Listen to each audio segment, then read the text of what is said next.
The team have just had an absolute disaster. Welcome to another Gaz Right video and welcome back to Lake Atitlan.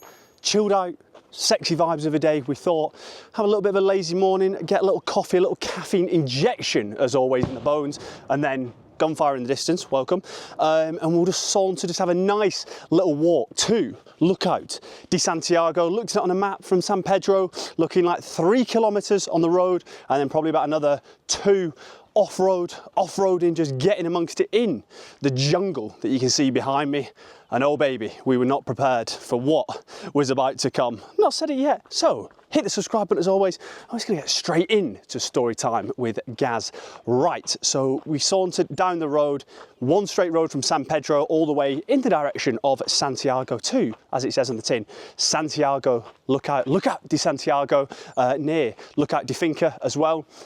The road, very easy. Got to the bit where there's like the track, and this is actually quite a lot. They have this in Guatemala, where there's no roads, the tracks and paths aren't on any like Google Maps or anything like that. So if you are going to go hiking and stuff, maybe have a little look at all trails. We should have known and we should have prepared ahead. But it looked pretty simple, walking a straight line. Anyway, we go off road. We're going down some absolutely brutal hills, up some brutal hills, down some brutal hills, through smaller and smaller and smaller tracks. I have to whack the old sunny on because I can't see an absolute thing in front of me. And the path just gets smaller. Anyway, we get to a little point where there's some people living in some like ruins. And as you know, my Spanish is pretty non-existent, but hola, bang, show them on the map. Lookout de Santiago, CCC, point us this way.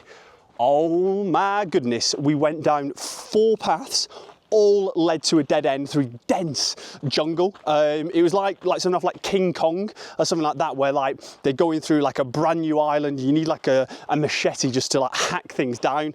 It was absolute carnage, to be honest. Like, you know, where there's like bugs, there's like stuff moving, scuttling in the trees. And it was well high as well and well deep. So we went through like 4 of them before we decided enough is enough. We pulled the pin and we got out of there, went back, and then we found another path down to a little secluded beach. Maybe that was Lookout de Santiago. I think it was actually a bit further up, but we actually got some gorgeous shots on the old beach. Just chilling, sun beating down, getting that old vitamin D, vitamin C, vitamin A, all the vitamins straight into the old bones. And yeah, just took in a lovely little half an hour on the beach. The water as well. I think I say this, and like every time I fly the drone over water, we're like, do you know what I mean? I'm not sitting here saying it's like the Philippines or Fiji or anything like that, or the beach in Tulum. But like when you look at the water, you might think, oh, it's a little bit murky, it's a little bit this, it's a little bit that. But as soon as you get that aerial top-down view of the drone, do you know what I mean? It just gives another dimension, one to the landscape, but also brings out all the colours in the water. Just a gorgeous little setting. You've got the little boats going left to right across the lake. We saw 2 people the entire time, 2 photographers, a dad and son. So dads and lads photography day out, taking a few JPEGs of the old wildlife, the old bird life. So Shady, aka my dad, would be absolutely loving and lapping that stuff up. But yeah, as always, just sauntering around the lake. It's just a beautiful spot. We've actually extended our stay here by another 3 days. We have had the choice between going to El Padrón, which is like the beach resort for like, we'd end up having like 2.5 days there, or we can just extend our time here. And basically with the travel days and stuff like that, it gives us like an extra 1.5 days, saves us loads of money. And multiple people have said the beach isn't that nice. I would love to hear your thoughts in the comments. If you've been to El Padrón, everyone keeps saying like it's full of seaweed, full of yeah, stuff that washed up on the shoreline. And after being entreated to the beaches in Isla Mujeres and Tulum, we thought, you know what, let's kick back, let's enjoy the lake a bit more, because yeah, it's absolutely stunning around here.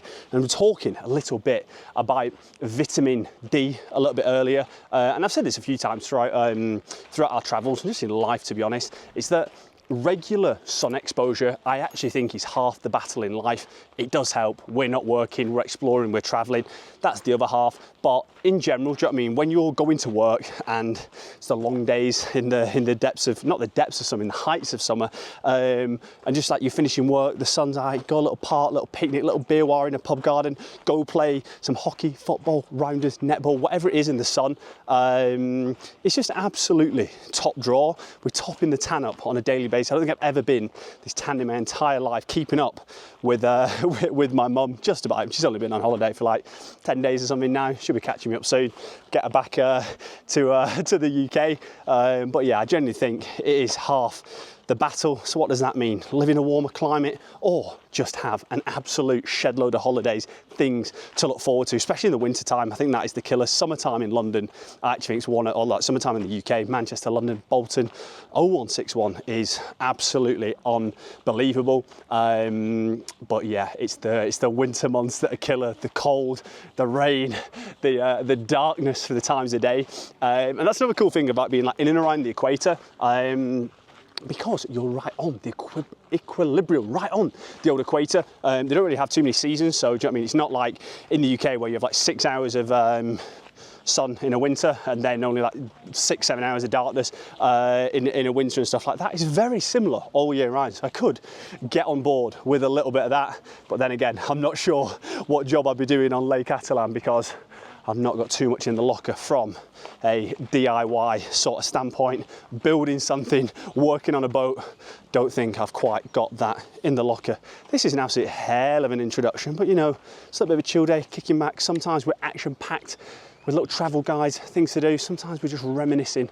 But yeah, every day on here for me, Guatemala, elevate, elevate, elevate, elevate. Beautiful spot. We'll check in a little bit later, maybe a little cerveza, maybe a little bit of sun action, maybe another coffee in the old bones. Who knows where the day will take you, but your boy will be back very shortly. Peace. And this is why sometimes no plan is the best plan. We had a general direction, no coffee shops, nowhere on the list to eat today, and we've landed in Orb, an absolutely delightful little cafe. We're going to come to my mum first. Look at this thing we're dealing with here. Ham and cheese panini, silly scenarios, with a little Bailey's iced coffee. Em has gone for the most ridiculous sandwich. We've got chorizo, we've got meats in there. Rating out of 10, Em? 10 out of 10, it's so good. Someone give me a little taste test on the coffee. Who wants to do it? Oh, fine, go in. Bailey's coffee, here we go.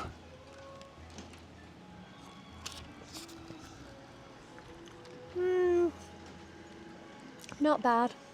I'm not giving it a 10, maybe a 7. Ooh. The whole. I've gone for the bagel, bacon, huevos, a couple extra eggs on the side, and a Kahlua, whatever they make, espresso martinis. So we'll give this a little taste test.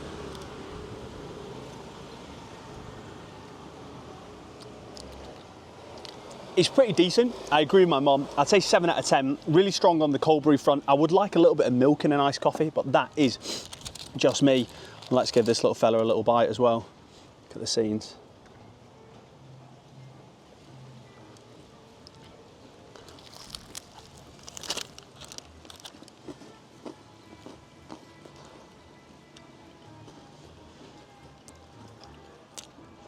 Sandwich is banging, out of 10. Kahlua, 7, view, 10.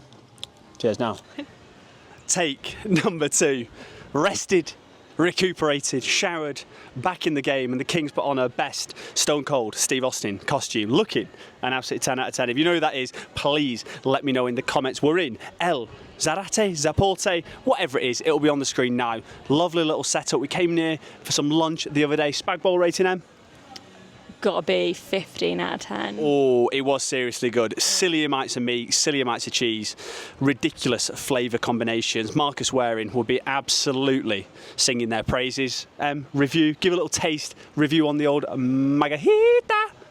Yeah, I mean, I'm definitely going for original more nowadays. Spicy, I don't know, there's just something about an original that hits the spot. Yeah, play serious ball, and they sell a litre of Gallo beer for £6.50. They're the sort of ratios I like to deal with. We've got the sun setting in the distance, lake in the backdrop. It's another BEA beautiful little day. Questions, as always, in the comments. Cheers to the team. We'll see you tomorrow, baby. Hit the subscribe button and remember the chef, he's always cooking. Let's get it.